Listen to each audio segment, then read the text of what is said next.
दोस्तों कहानी शुरू होती है और हम एक 20 साल के लड़के सेवा को देखते हैं जो एक हाई स्कूल स्टूडेंट होता है। वो पढ़ाई में बहुत कमजोर था जिस वजह से उसकी परफॉर्मेंस लगातार गिर रही थी और उसके मॉम डैड भी उसके फ्यूचर को लेकर काफी परेशान रहते थे। फिलहाल सेवा के मॉम डैड कुछ हफ्तों के लिए बाहर छुट्टियां मनाने जा रहे थे, पर वो सेवा को अपने साथ नहीं ले जाते। दरअसल वो चाहते थे कि वह घर पर रहकर पढ़ाई करे ताकि अगले एग्जाम में वो अच्छे नंबर ला सके। जिसके बाद वो सेवा को बाय बोलकर वहाँ से चले जाते हैं। हम देखते हैं कि अपने मॉम डैड के जाने के बाद सेवा पूरी तरह अकेला पड़ चुका था। अगले हफ्ते उसके एग्जाम थे, लेकिन उसने अभी तक अच्छे से तैयारी भी नहीं की थी। इसलिए वो ऑनलाइन एक प्राइवेट ट्यूटर को ढूंढता है ताकि वो एग्जाम में उसकी तैयारी करवा सके। और कुछ ही देर में उसे एक ट्यूटर के बारे में जानकारी मिलती है जिसका घर वहाँ से कुछ ही दूरी पर था। वहीं सेवा बिना समय गवाए सीधा उस ट्यूटर के घर पहुँच जाता है। वो घंटी बजाता है, पर तभी उनके पड़ोसी सेवा से कहते हैं कि तुम्हें दरवाजा खटखटाना चाहिए क्योंकि घर की घंटी खराब है। वो दरवाजा खटखटाता है और तभी एक लेडी ट्यूटर घर से बाहर निकलती है जिसका नाम ऐना होता है और उसकी उम्र करीब 50 साल होती है। वो सेवा को घर के अंदर बुलाती है और उससे पूछती है कि तुम्हें मेरे बारे में कैसे पता चला, जिस पर सेवा कहता है कि मैंने ऑनलाइन देखा था। अब ऐना सेवा से कुछ देर बातें करने के बाद उसे पढ़ाने के लिए मान जाती है। हम देखते हैं कि ऐना बहुत ही खूबसूरत और समझदार औरत थी। वो ना सिर्फ पढ़ाई में तेज थी बल्कि बहुत ही स्वीट भी थी। इसीलिए वो पहले ही दिन से सेवा के साथ दोस्ती कर लेती है ताकि उसे भी उससे पढ़ने में कोई हिचकिचाहट ना हो और वो मन लगाकर पढ़ सके। ऐना उसे उसके आने वाले एग्जाम की तैयारी कराने लगती है ताकि वो अच्छे नंबर ला सके। ऐना उसे लिटरेचर पढ़ने को कहती है और होमवर्क के तौर पर ऐसे लिखने को देती है। जिसके बाद सेवा वापस अपने घर पर आ जाता है। उसे ऐसे लिखने में दिक्कत हो रही थी, लेकिन फिर भी वो उसे पूरा कर ही लेता है और अगले दिन ऐना को दिखाता है। ऐना भी ऐसे देखकर खुश हो जाती है और कहती है कि तुमने बहुत अच्छा लिखा। इसके बाद जब ऐना सेवा को पढ़ा रही थी तब सेवा का ध्यान सिर्फ इसी चीज पर था कि ऐना कैसे अपने बालों को संवार रही है, जो सब देखकर ऐसा लग रहा था जैसे सेवा ऐना की तरफ आकर्षित होने लगा है। इसके बाद सेवा घर लौटता है और अपने लिए खाना बनाता है। फिर पढ़ाई करने के बाद वह खाना खाता है और सोने चला जाता है। फिर अगले दिन वो उठकर तैयार होता है और अपने मॉम डैड से बात करके सीधा ऐना के घर चला जाता है। वहाँ जाकर वो देखता है कि ऐना के नल से पानी लीक हो रहा था और वह उसे बंद करने की कोशिश कर रही थी, जो देखकर सेवा जल्दी से ऐना की मदद करता है और नल बंद कर देता है, जिसके लिए ऐना उसे थैंक यू कहती है और फिर उसे पढ़ाने लगती है। लेकिन अब सेवा का ध्यान पढ़ाई की बजाय ऐना पर था।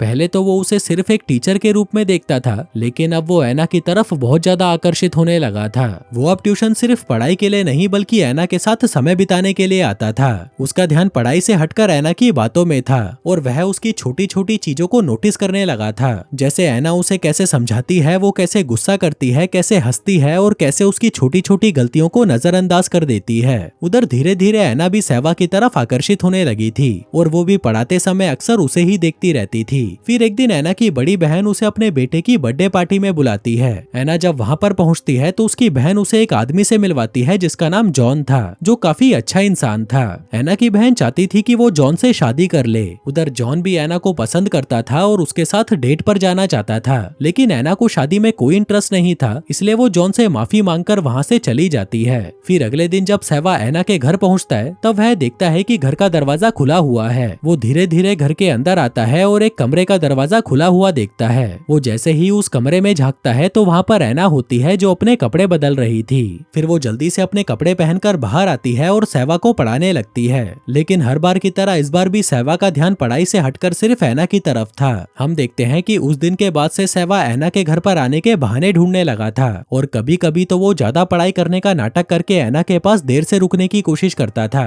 वो ऐना से जानबूझकर इधर उधर के सवाल पूछता था और उससे पर्सनल बातें करने की कोशिश करता था। वो ऐना से इतना ज्यादा प्यार करने लगा था कि वह अपनी फीलिंग्स पर काबू नहीं कर पा रहा था। फिर अगले दिन सेवा ऐना के लिए उसके पसंदीदा फूल लेकर आता है। ऐना खुशी खुशी उससे वो फूल ले तो लेती है, लेकिन फिर वो उसे कहती है कि तुम्हें अगली बार फूल लाने की जरूरत नहीं है। पर तभी सेवा उसके पास आता है और धीरे धीरे उसके करीब आने लगता है। ऐना तुरंत उसे रुकने को कहती है, पर सेवा अचानक से उसे किस कर लेता है। अब ऐना भी खुद को रोक नहीं पाती और वो दोनों एक दूसरे को किस करने लगते हैं। इसके बाद जब सेवा अपने घर पर चला जाता है तब ऐना पीछे से सोशल मीडिया पर अपना अकाउंट बनाती है और सेवा की प्रोफाइल को चेक करने लगती है। अब धीरे धीरे उसे भी एहसास होने लगा था कि वो अब सेवा से प्यार करने लगी है, लेकिन इस बात को वो सेवा को नहीं बताती और खुद को उससे दूर रखने की कोशिश करती है। फिर अगले दिन जब सेवा ऐना के घर पर पढ़ने आता है तभी अचानक से वो अपने कपड़े उतार देता है और ऐना के करीब आने लगता है। ऐना उसे रोकने की कोशिश करती है, लेकिन वो नहीं रुकता। उधर ऐना भी अब खुद पर कंट्रोल नहीं कर पाती और वो दोनों वहीं पर इंटीमेट हो जाते हैं, जिसके बाद से उन दोनों के बीच रिलेशनशिप शुरू हो जाता है। अगले दिन से एना और सेवा साथ में ज्यादा से ज्यादा वक्त बिताने लगते हैं। एना उसे पढ़ाती है और फिर वो दोनों इंटीमेट हो जाते।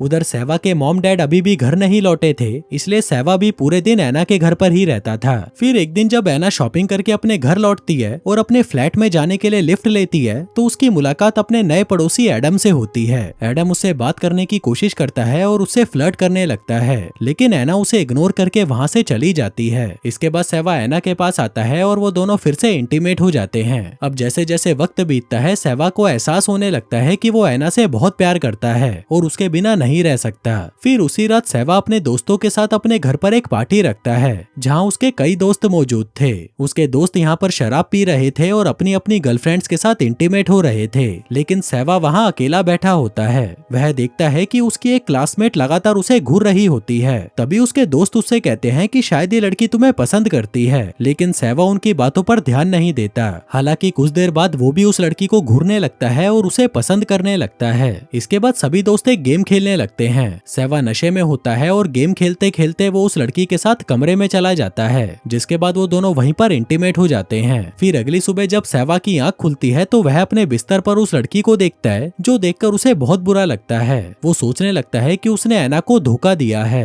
फिर रात होते ही सेवा एना के घर पर जाता है। वो देखता है कि एना वहाँ पर कुछ काम कर रही थी। सेवा उसे बताता है कि मैं कल अपने दोस्तों के साथ घर पर पार्टी कर रहा था और मैं गलती से नशे में एक लड़की के साथ इंटीमेट हो गया। सेवा उससे माफी मांगता है, लेकिन एना उससे कुछ नहीं कहती। तभी सेवा खुद को थप्पड़ मारने लगता है, जो देखकर एना उसे गले लगा लेती है। जिसके बाद सेवा वहाँ से चला जाता है। उसके जाते ही एना सेवा का सोशल मीडिया अकाउंट चेक करती है और उसे एक लड़की के साथ देखती है, जो देखकर उसे बहुत दुख होता है। फिर अगले दिन जब सेवा शॉपिंग करके घर आता है तो वह अपने घर के बाहर उसी लड़की को देखता है जिसके साथ वो इंटीमेट हुआ था। वो लड़की, जिसका नाम लिली था, सेवा से कहती है कि कल रात में अपना कुछ सामान यहाँ पर भूल गई थी, जो सुनकर सेवा उसे घर के अंदर ले जाता है। लड़की अंदर आती है और बेड के नीचे से अपने अंडरगारमेंट्स निकालती है। वो कहती है कि मैंने इसे यहाँ पर जानबूझकर छोड़ा था ताकि तुम मुझे वापस बुलाओ और हम लोग फिर से इंटीमेट हो सकें। दरअसल लिली अब सेवा के साथ रिलेशनशिप में आना चाहती थी, लेकिन सेवा एना को धोखा नहीं देना चाहता था, इसलिए वो उसे इग्नोर कर देता है, जिससे लिली को काफी बुरा लगता है और वो वहाँ से चली जाती है।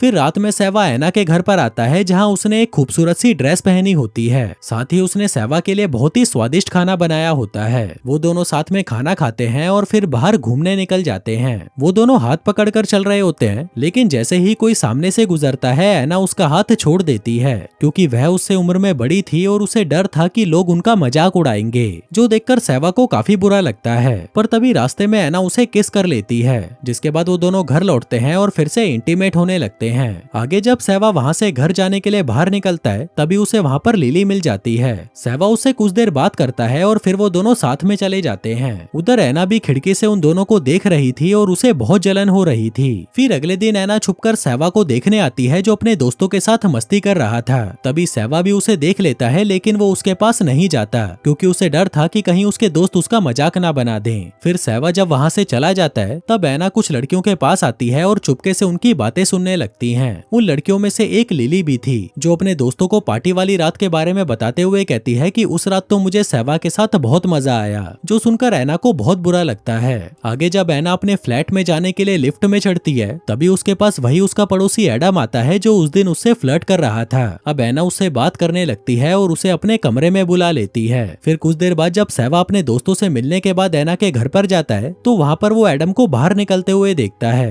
तभी एना जाने से पहले उसे एक किताब देती है, जिसे लेकर एडम वहाँ से चला जाता है। वहीं सेवा को एडम पर कोई शक नहीं होता। फिर वो कमरे के अंदर आकर देखता है कि वहाँ पर अंधेरा है। तभी एना उससे पूछती है कि क्या तुम उस लड़की से फिर से मिले थे, जिस पर सेवा कहता है कि नहीं। एना को लगता है कि शायद वो लिली के साथ फिर से इंटीमेट हुआ था, इसलिए वह गुस्से में आ जाती है और सामान फेंकने लगती है। सेवा उसे समझाने की कोशिश करता है और कहता है कि मेरा उस लड़की के साथ कोई रिश्ता नहीं है, लेकिन एना उसकी कोई बात नहीं सुनती, जिससे उन दोनों के बीच में बहस हो जाती है। तभी गुस्से में एना सेवा को धक्का दे देती है और वो नीचे गिर जाता है। सेवा गुस्से में वहाँ से जाने लगता है, लेकिन एना उसे रोक लेती है और उसे शांत करने की कोशिश करती है, जिसके बाद वो दोनों वहीं पर इंटीमेट हो जाते हैं। इसी दौरान सेवा को पता चलता है कि एना अपने पड़ोसी के साथ भी इंटीमेट हुई थी।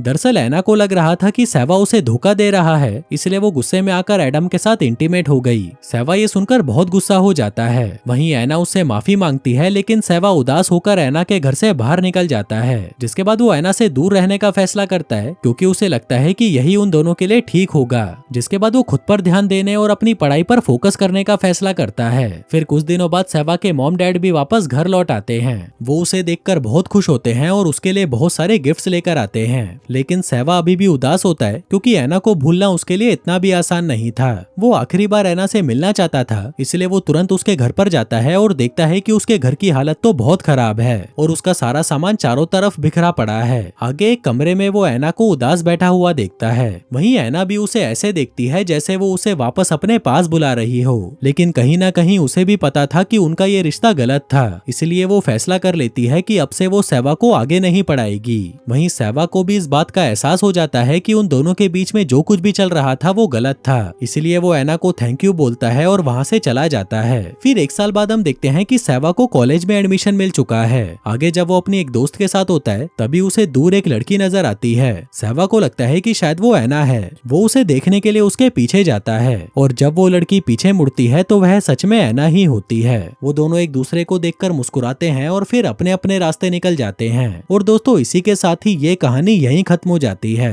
धन्यवाद।